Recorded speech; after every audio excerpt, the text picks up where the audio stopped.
Hello friend, ମୁଁ ଶୋଭେନ ଆପଣମାନଙ୍କୁ ସ୍ୱାଗତ କରୁଛି ଟେକ୍ନୋଲୋଜିର ଅଞ୍ଚଳ କେଏସ୍ ଟେକ୍।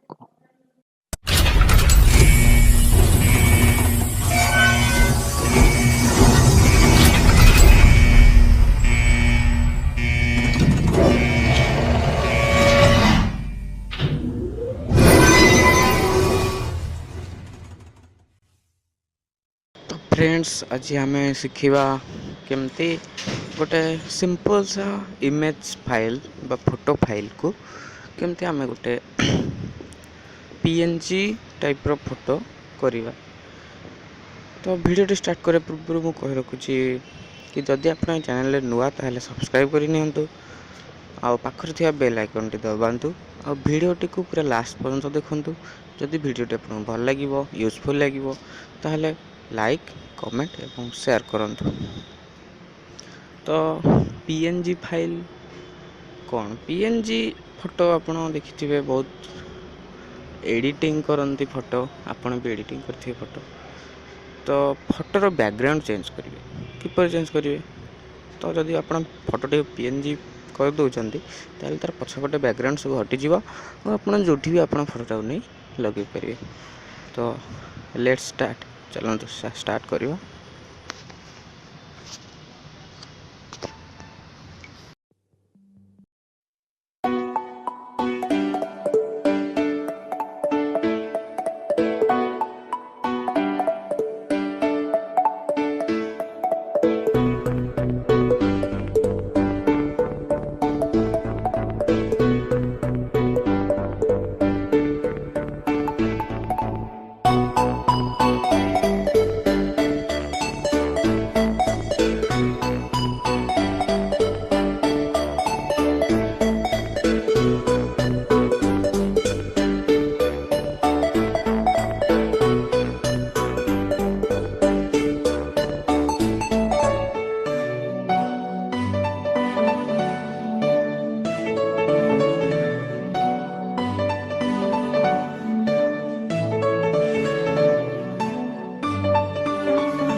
up.